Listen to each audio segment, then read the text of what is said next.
The Ram 1500 was considered by many I talked to as one of the high points of the show. Is it the first 48V mild hybrid truck, the 1500's chassis and powertrain?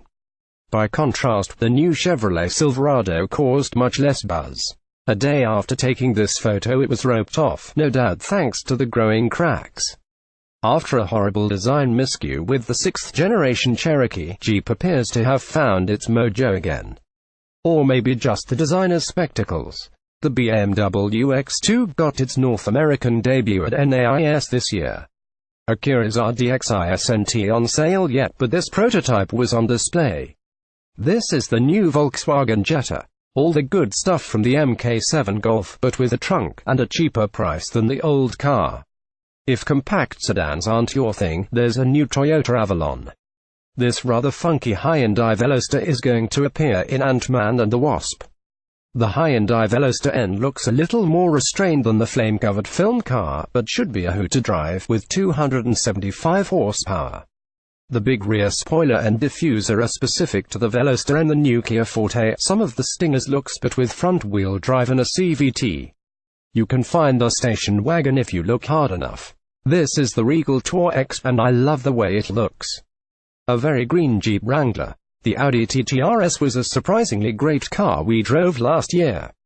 Far better on track than you'd expect of a TT. Next month we're sending someone to drive this RS5. Sadly for me it's not going to be me. The Michelin Vision tire concept. It's made from lots of different recycled materials.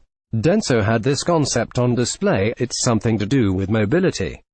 Aisin makes a lot of different things. The 2017 Indy 500 winning car, driven by Takuma Sato. Taku and I share a birthday, but HE's a much faster driver than I am. IndyCar was on hand to unveil its 2018 body kit, the F1-style airbox behind the driver, which was never really necessary since the cars are turbocharged, has gone, replaced by a roll hoop that should delight longtime fans of American open-wheel racing. The Grand Tour pub was back. They did a pretty decent bangers and mash, and a passable steak and ale pie. The Lexus LF1 Limitless. Lexus describes the styling as molten katana. GAC Motors is a Chinese company that showed off a number of production cars at NAIAS. But the thing that caught my eye was the Enverge. Not the mashup of two rival tech blogs, but an electric SUV concept. Because who doesn't need a pair of massive dihedral doors in the life? Nissan's X-Motion is meant to be a Japanese take on the SUV. It somewhat raises the question of what all the Japanese SUVs to date have been, doesn't it? I dig the illuminated Nissan logo at the rear. There was no one around to open the X-Motion, so you have to make do with this rubbish photo. Sorry. The last of the big concepts at NAIAS in 2018 was from Infiniti. Giant door openings were all the rage. This is the least far-fetched part of the Q Inspiration's interior. Expect to see infotainment systems with multiple displays connected on high-speed automotive Ethernet networks in the near future. Detroit. Once upon a time, the North American International Auto Show was a mighty thing indeed. The American auto industry ruled the world, and this was the home event with all the bells and whistles that implies. But the world has changed. For one thing, people can and do use the internet to work out what car they're going to buy. And with the LA Auto Show, say, and NAIAS in such close proximity to each other on the calendar, there just aren't enough new things to fill all three events. The take-home impression from NAIAS this year, hot on the heels of a mediocre, say, was of a lackluster performance with little in the way to stop one in the tracks. Ford opened the events at the Cobo Center with a trio of new models that we covered early in the week. Mercedes-Benz had a new G-Class that looks almost identical to the 1979 model, an example of which could be seen embedded in synthetic amber outside the front doors. By midweek this nearly 50-ton act of corporate whimsy was roped off, riven by cracks thanks to the sub-freezing temperatures.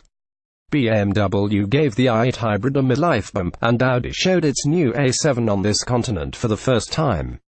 Lamborghini also revealed its new SUV, but off-site, and visitors to the Cobo Center won't see the Urus on display. Nor will they see anything from Jaguar, Land Rover, or Porsche, or much from Volvo from that matter. But in the gallery above and the text below, he'll take a look at some of the other highlights from Detroit.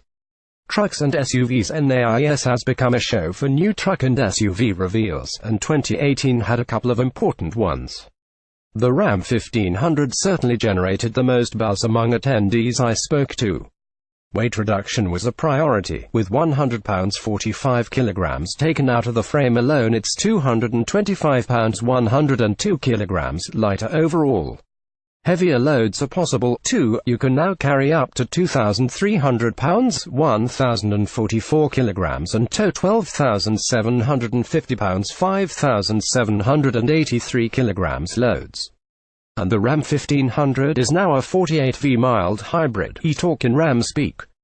Chevrolet Silverado has also been on a weight loss program, dropping an impressive 450 pounds 204 kilograms compared to the outgoing model. Some of this is through greater use of aluminum, which somewhat takes the wind out of Chevy's recent ad campaign throwing shade on the rivals for using the metal. For reasons not entirely apparent to this truck philistine, the Silverado didn't meet with quite the same approval as its rival from Fiat Chrysler Automobiles. FCA also used the Detroit show to debut the 2019 Jeep Cherokee. Those horrible narrow headlights of the 5th-generation Cherokee are no more, making for a much more handsome SUV. That's praise that probably won't be heaped upon BMW's new X2. BMW says the X2 is actually a sports activity coupe, and the BMW logo on the C-pillar is meant to call back to the 3.0 CS coupe of the 1970s. If you say so. BMW, cars. Kia and Volkswagen both brought new compact sedans to Detroit, in the shapes of the new Forte and Jetta. Kia says it's brought the styling of the Stinger to its smaller car, along with a suite of advanced driver assists. It ought to be a little more frugal than the outgoing Forte, in part thanks to Kia's new intelligent variable transmission. Kia says this transmission avoids the rubber-band feeling of other continuously variable transmissions, and is a lot quieter than as well. The new Jetta is built on VW Group's MQB architecture, like the Mk7 Golf. So expect all the same technology and features as those cars, but with a trunk instead of a hatchback. The big question is whether it will find buyers. One look in any comment thread here that involves VW is all it takes to realize that many people have not forgiven it for getting caught lying about diesel emissions. Perhaps that's a big reason for the new Jetta going on sale for less money. It starts at $18,545 than the old model. Hyundai brought the new Veloster hatchback to Detroit. This will be available in both regular, turbo, and N spec, each sportier than the last. Think of N as Hyundai's version of M or AMG. The company also brought along a very neat Hot Wheels-like Veloster, which we're told will play a significant role in the forthcoming Ant-Man and the Wasp movie. Concepts and curios things weren't even that exciting on the concept car front. Chinese brand GAC Motor brought along the N-Verge, despite the name this isn't the merger of a pair of tech publications.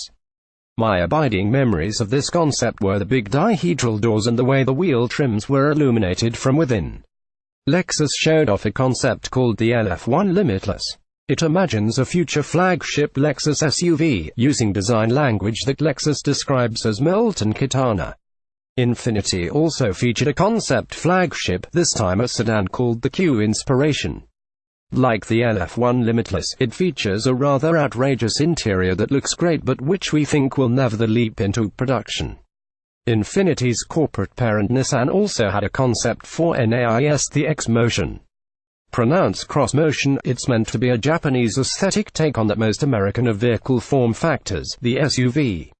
And it also has a theatrical interior, meant to be ready for fully autonomous driving, that we wish would show up in real cars. Well, maybe not at steering wheel. Beyond that, a few other bits and pieces caught my eye. Denso had a weird mobility idea that was a tricycle with fabric bodywork, something BMW explored a few years ago. A number of suppliers had cutaway vehicles, including the one from Aisin pictured in the gallery. There was the weird Michelin Vision tire concept, made from recycled materials and looking more like a strange round coral than an automotive component.